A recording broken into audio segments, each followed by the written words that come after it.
Warning, this video is not suitable for all ages.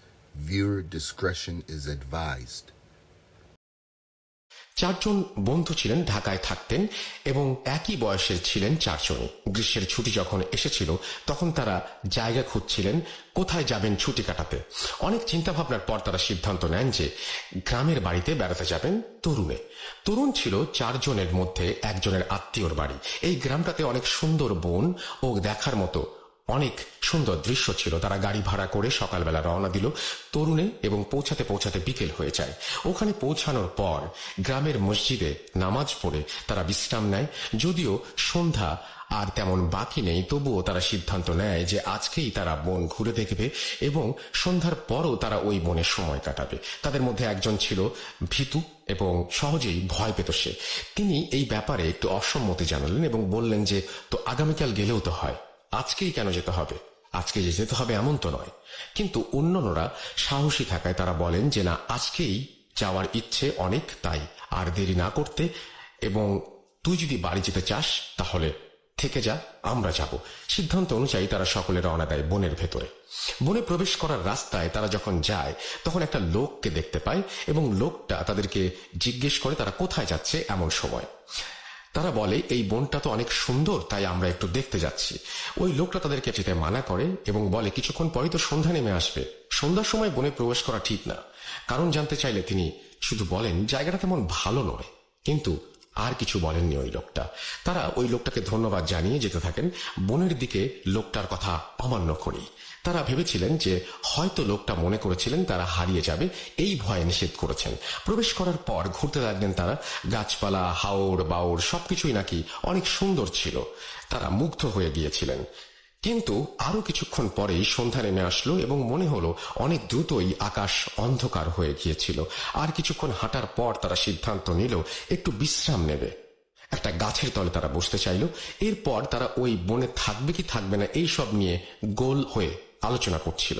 ঠিক এমন সময়ই তাদের আশেপাশে কে যেন শেয়ালের ডাক দিতে লাগলো। ডাকটা এমন ছিল যে শেয়ালের ডাক বলা ঠিক হবে না, বরং অনেকটা মানুষের কণ্ঠের মতো মনে হচ্ছিল, যে মানুষই মনে হয় শেয়ালের ডাকটি দিচ্ছে। তাই শব্দটা ছিল ভয়ঙ্কর এবং শোনার পর তারা কৌতূহল বশত ওইখানে যায় কি হয়েছে দেখার জন্য। এবং কিছু না পাওয়ার পর তারা আরেকটা শব্দ শোনে, একই রকম কিন্তু এইবার অপর দিক থেকে আসছে। তখন তারা ওই দিকে যেতে চায়, কিন্তু তাদের মধ্যে সবচেয়ে বেশি যে ভয় পায় সে একটু দূরে দাঁড়িয়ে একটা কুড়ালের শব্দ শোনে, যিনি কুড়াল দিয়ে খুব দ্রুতভাবে অনেকগুলো গাছে আঘাত করছিলেন। এটা দেখে সে একটু ভয় পায় এবং ওনাদের বন্ধুদেরকে ডাকে। তার বন্ধুরা শব্দের কারণটা বের করতে পারে এবং তার কাছে যায় এবং জিজ্ঞেস করে কি হয়েছে। তখন ওই ছেলেটা কুড়ালিটিকে দেখিয়ে দেয় এবং বন্ধুদেরকে বলে যে এই সময় তো এখানে গাছ কাটার কথা নয়। তাছাড়া ওই লোকটার আচরণ অনেক অদ্ভুত। সাধারণত কেউ একটা গাছ কাটলে সময় নিয়ে পুরো গাছটা কাটে, কিন্তু তিনি সব গাছে আঘাত করে যাচ্ছেন, যেন মনে হচ্ছিল তিনি শত্রুদের ধ্বংস করতে গেছেন। বন্ধুরা সিদ্ধান্ত নেয় তারা একত্রে যাবে এবং ওই কুড়ালির কাছে যাবে এবং তাকে জিজ্ঞেস করবে। তারা যখন কুড়ালিটার দিকে একটু এগোতে লাগলো তখন তারা দেখতে পেল যে যেসব গাছে উনি আঘাত করছিলেন কুড়াল দিয়ে, সেসব গাছগুলোর মধ্য থেকে রক্ত বের হচ্ছে। তারা স্পষ্ট দেখতে পেল লাল রক্ত গাছগুলো থেকে বেরিয়ে আসছে। এই দৃশ্য দেখার পর ভীতু হয়ে ছেলেটি প্রচুর ভয় পায়। যে ভীতু ছিল সবচেয়ে বেশি, সে সবচেয়ে বেশি ভয় পায়। তাদের মধ্যে দুজন যাওয়ার চেষ্টা করে কুড়ালির কাছে কৌতূহল বসে।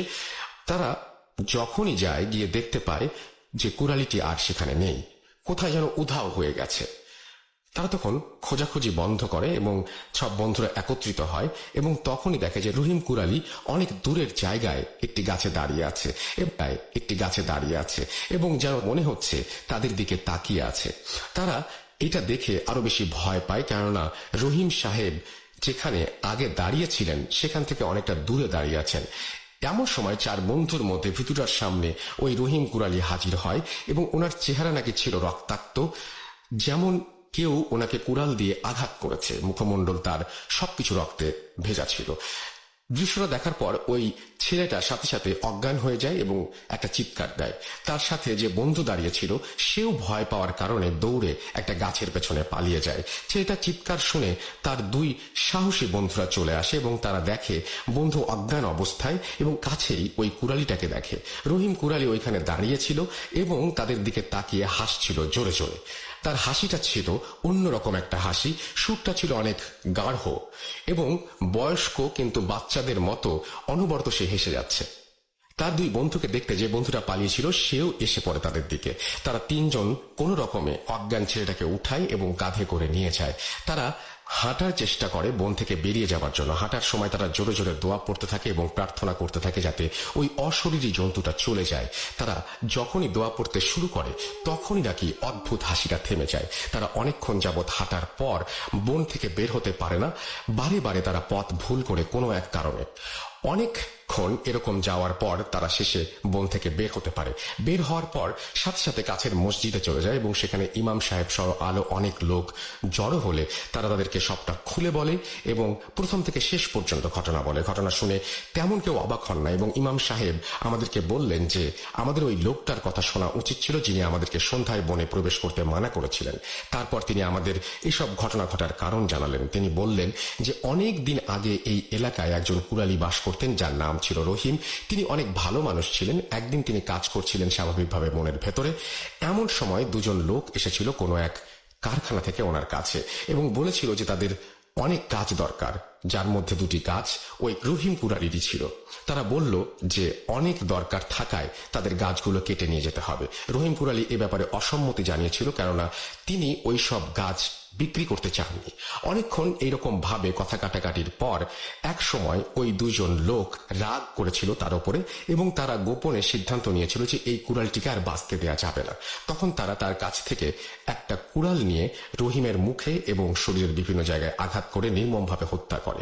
তারপর তারা কুড়ালটা রেখে চলে যায়। পরবর্তীতে ওই দুজন লোক ধরা পড়ার পর তারা স্বীকার করতে বাধ্য হয়। রহিমের মৃত্যুর পর অনেক দিন পর ঢাকা থেকে একজন তরুণ সেখানে যায় এবং সন্ধ্যায় কোনো একটা কারণে বনে প্রবেশ করেছিল। সে ওইখানে গিয়ে দেখে যে রহিম গাছ কাটছে। এই লোকটা জানতো না যে রহিম মারা গিয়েছে, তাই সে তার কাছে যায় এবং জিজ্ঞেস করে এত অন্ধকারে সে গাছ কাটছে কেন। কিন্তু সে কোনো জবাব পায় না এবং দেখে যে রহিম তার কাছ থেকে দূরে সরে যাচ্ছে। সেই আচরণ দেখে অবাক হয়, কেননা রহিম তার সাথে সবসময় ভালো ব্যবহার করত। সে এই ঘটনা তাদের ওইখানে বাজারে গিয়ে কিছু মানুষদের বলে, কিন্তু তারা এটাকে মশকারি হিসেবে উড়িয়ে দেয়। তারা তাকে জানায় যে রহিম তো বেশ অনেকদিন আগেই মারা গেছে, তাকে হত্যা করা হয়েছিল। এই কথা শুনে লোকটা ভয় পায় এবং বলে যে অসম্ভব, আমি যদি সত্যিই তাকে দেখি আমার মনের ভুল হতে পারে না। এর কয়েকদিন পর আবারও তাকে বনের ভেতরে দেখতে পায়। যারা সন্ধ্যার সময় প্রবেশ করে তারা ওই বনে সব সময় রহিম কুরালিকে দেখতে পায়। অনেকেই রহিমকে দেখে, কিন্তু তারা কাছে গিয়ে দেখে যে সে অদৃশ্য হয়ে যাচ্ছে। এই ঘটনা শোনার পর তারা বনে প্রবেশ করতে চায় না। তার পরদিনই ওখান থেকে রওনা হয়ে বাড়ির দিকে চলে আসে।